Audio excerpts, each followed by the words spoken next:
Detroit came into this game riding a 5-game win streak, while Golden State was coming off an embarrassing, pathetic 2-game stretch against the Kings and the Miami Heat. This game against the Pistons ended up being a lot closer than it needed to be. The Warriors were up big in the third quarter, and this game ended up going down to the wire. But Golden State ended up securing a much-needed dub with all the injuries the Warriors are dealing with. No GB2, no Pods, no Moses Moody. Gui Santos got his opportunity, and the youngin made the most of it. Gui finished the game with 13 points on 4 of 6 shooting from 3. 5 rebounds, 3 assists, 2 steals. He was a +6 in 26 minutes. This is the type of filling production that every team dreams of from their 13th man. Gui was knocking down open threes, he was moving the ball within the offense, he was a presence on the boards, and he played with some grittiness. Stat line aside, his hustle was tremendous. He got to loose balls, he came up with 2 steals and 3 offensive rebounds that were all huge. That's 5 extra possessions he earned the team. He did what was much needed for a Golden State team that's starving for some energy and activity. What's your process when you're not playing? On the bench, you can see like, oh, so when I get in the game, I need to do that. So I was watching a couple last games. I said, okay, when I get in the game, I'm going to change the energy and dive on the floor. If I got to push somebody in the other team and like fight with somebody, I'm going to do it, but I'm going to change the energy on the court. And that's like what I have in my mind, like going to the game. We just heard the large cheer sound like coming from the locker room. I'm guessing that was Gui Santos. That was for Gui Santos, yeah. It seems like it was pretty deserved. Well deserved, you know. We talked before the game about how many battles can you win, little battles in the game, box out, loose balls. He won 1,000,000 battles time. That's what wins games, you know. He's been waiting all year, and he finally got his chance, and he delivered, and that's what this league is about. Get your chance, you got to take advantage of it. Everything you saw Gui do tonight, that's what wins games. So that's why he got the ovation, because the guys recognized that. He was fantastic. Next up, let's talk about Buddy Hield. He finally broke out of that shooting slump. He got the start tonight in place of Wiggins and pitched in 19 points on 5 of 11 shooting from 3, 5 rebounds and 3 assists. Now, I'm not counting on it, but hopefully this is the game that's going to turn Buddy Hield shooting around, because the Warriors are starving, bro. They need it desperately. Steph Curry needs some help, bro. He can't be the only one that's capable of making shots. I don't expect a version of Buddy Hield from the 12-3 start to the season, but they need him to hit some shots, bro. This game was a great start. Buddy, keep it up. Please. One more tidbit from that Miami Heat loss. According to reporter Sam Amick, Mike Dunleavy and Joe Lacob were seen having a heated argument after the game. Again, we have a month to go, right? So the other night when I'm in San Francisco and they get walloped by Miami, after the game, there's a place called the Bridge Club near the arena floor at Chase Center. And the owner, Joe Lacob, and GM Mike Dunleavy often meet there, you know, back when Bob Myers ran the team. That's where they would meet as well. And it sounds like it got a little spicy down there, just as far as, you know, the post-loss unpacking of what had happened on the floor. And you felt, you know, some people who walked by and even engaged with Joe and Mike could really feel the frustration from the group. And that makes a lot of sense. They just got beat really badly. So then what happens is, whether it's Jimmy Butler or anybody else, you know, there's going to be a constant recalculation happening for teams like the Warriors, and just what do we need to do? Because it's one thing to not feel like you're a contender. It's another to go out and just get destroyed by a Heat team that didn't have Jimmy Butler. What the argument was about, he can't say for sure, but just speculating, it seems like they were having a disagreement about the state of the roster. Now, hopefully, this leads to a trade happening soon, because the Warriors desperately need one. I don't think there's any way around it. They gotta make a change. If the trade deadline comes and goes, and this roster is exactly as it is right now, that is inexcusable, bro. This was a post-game quote from Steph Curry after the Heat loss. Seems like both sides of the ball are struggling. They're probably connected. If you make shots, usually your confidence goes up. Your belief that you can win the game goes up. It helps you play defense. Once you lose that spirit, it's glaring how bad we can be at times. Yeah, I don't like that quote, bro. It sounds like this team is losing confidence quickly. And I get it. When you have a 500 record, you're obviously not that great of a team talent-wise. But the thing that's inexcusable is the lack of effort, bro. The last 2 losses, for example, the Sacramento Kings. How do you get blown out by 30 points, bro, on your court to a team that does not have De'Aaron Fox? The game was over after the first quarter. You can't tell me that's not an effort problem. And last game against the Miami Heat, the Heat were playing on a back-to-back, coming off a game where they went to double overtime. And they were playing without their best player, Jimmy Butler. You can't drop that game, bro.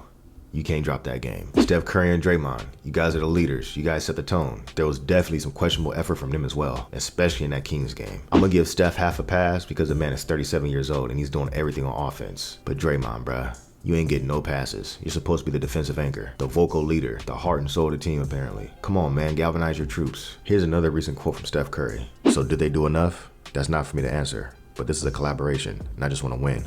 And they know that. Until it's all said and done, we want to have at least one more title to speak for. And that's it. That's what's left for me. That's all of it. I still love to hoop, but I love to win even more. So if we don't get it done, maybe when it's all said and done, I'll be able to answer that question better. Right now, we're still trying to figure it out. That's honestly sad to hear from Steph. He just wants a chance to win one more, bro. You gotta go all in on this dude. He's as ideal of a franchise player as you can possibly ask for. His personality, his unwillingness to throw anyone under the bus, his leadership, he just wants to win, man. And I'm starting to get worried that the Warriors might not be on the same page. The thing that got me hot though, is when I see Warriors fans say they want Steph to demand a trade. Bro, what are you talking about? You want Steph to demand a trade, so you're a Warriors fan, and you want to see the greatest player in franchise history play for another team? Why? How does that make sense? You know what it is? Y'all not actually Warriors fans. Y'all are Steph Curry fanboys. Y'all just here for the ride. Y'all aren't happy with the situation around him in Golden State, so y'all want him to jump ship to another team, so y'all can pack y'all bags and follow right behind him. Y'all ain't Warriors fans, bro. Y'all bandwagoners. Any Warriors fan that y'all see saying Steph should demand a trade, that's a dead giveaway that they're not a Warriors fan. They're here for a good time, not a long time. In a few years, when the Steph Curry era is over and it's time for a rebuild, all those fans are gonna be gone, bro. Steph playing for any other franchise should never happen. He wants to be in that rare category of all-timers that only play for one franchise his entire career. Kobe Bryant, Tim Duncan, Dirk Nowitzki, Larry Bird. Add Steph to that list, bro, because he's retiring a Warrior. But with that being said, the Warriors gotta do right by him. They gotta give him some pieces. They got 2 shots at title number 5. This season and next season. After that, Steph's pushing damn near 40. Go all in on title number 5 and give the best player in your franchise history, the greatest player your franchise will ever know and have, a chance to go out swinging. Here's a recent quote on Steph Curry from Steve Kerr. "I can see it," Kerr said. "I can see it with Steph. He's continued to be brilliant night after night, but at his core, he's a winner.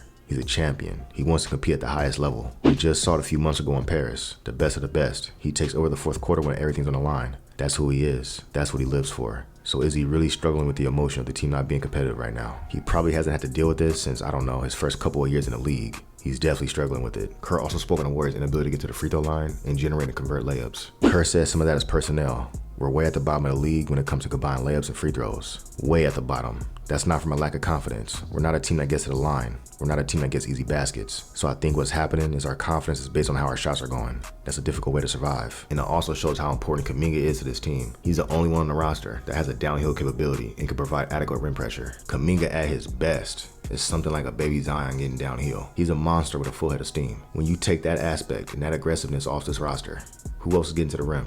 This roster construction is tragic, bro. It really is. By the way, the latest update on Kuminga, he's off of crutches, but he's in a walking boot now. And he's probably going to be out through the trade deadline, which brings us to some recent trade rumors. So according to Tim Kawakami and Mark Spears, the Warriors are shopping for a stretch 5. Some trade targets mentioned: Nikola Vucevic, John Collins, and Miles Turner. Starting off with Vucevic, I've already talked about Vuce Man in like 3 other videos, so I don't think it's too much more that needs to be said. I think he's the most realistic and gettable stretch 5 option for the Warriors. Now I know for a fact the Warriors and Bulls have had Vucevic discussions, and I think the reason it hasn't happened yet is that the Bulls are holding out for a first-round pick. But the Warriors have no interest in giving up a first-round pick for a 34-year-old center that might not close every night. Don't forget, at the end of the day, Draymond is the Warriors' best center. But as we get closer to the trade deadline, I can see the Bulls' asking price dropping. Right now, the price for Vucevic is a first-round pick. But come the trade deadline, if the Warriors can get Vucevic for a package of seconds, that would be a good piece of business for Money Mike. Now, Miles Turner is a dream scenario, but that's just not happening, man. I just don't see the Pacers trading him.